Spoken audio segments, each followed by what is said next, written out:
Yeah, we got some breaking news as we're here live on MLB Now. Here's the Padres thanking Mike Shildt. Thank you for the many contributions to the Padres organization, San Diego community. Mike, wish you the very best in your retirement. And again, Shildt saying that he's retired from the Padres, which is different, Steve, because the first thing I asked, how old is Mike Shildt? He's 57. Right. Take it easy on the retirement. Yeah. I mean, come on now. Easy, 57, you're a spring chicken.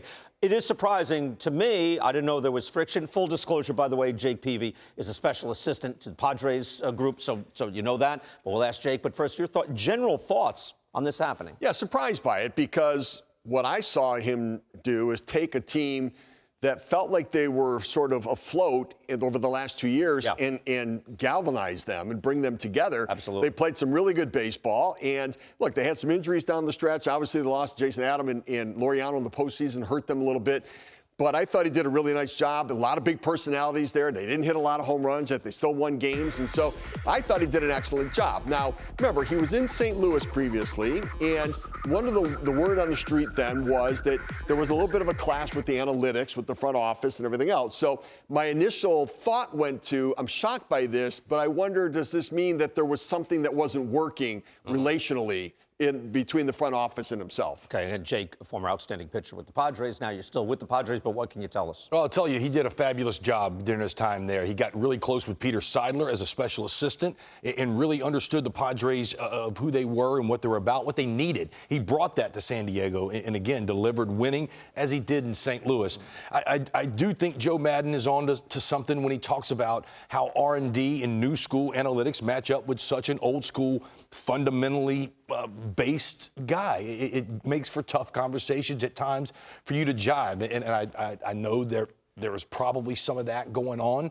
He didn't seem to be, like, in his actual managing, he didn't seem like he's some an incredible dinosaur. He's an incredible manager. Yeah. And for that baseball ops staff, they give the manager free reign. And Shilt's making the lineup and making the moves. And you just heard Joe Maddon. He makes incredible game management moves in that. And from what I know and what I did see, I thought he did a fabulous job and had this team poised and ready to win.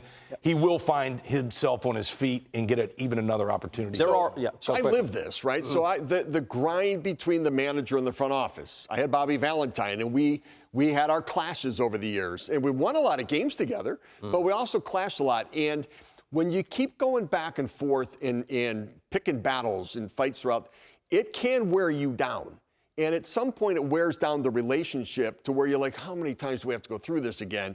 And so, if there is that sort of debate going on, at some point, it's got to be, look, this is kind of the way we're doing it. I know you want to fight it, and you'll accept it for a long period of time as long as you're winning, but you got to think, are we going to continue to win if we keep having these clashes? Skip Schumacher said the biggest thing that they've got going in Texas is there's cohesiveness from the top all the way through the players on the field. Brian Sabean and Bruce Bochy punched through up there. Kevin Towers and Bruce Bochy. When I think about my time in Chicago, when Ozzie Guillen and Kenny couldn't be in the same room, it was Bobby Cox, John Schuerholz, that link there. Joe Torre, Brian Cashman, that link there. And I will tell you, it takes a chunk of flesh out of you every time you go through those battles to where it really ultimately starts to filter down. By the way, there are 8 openings still out there. Don Kelly was kept on by Pittsburgh. Skip Schumacher takes over in Texas.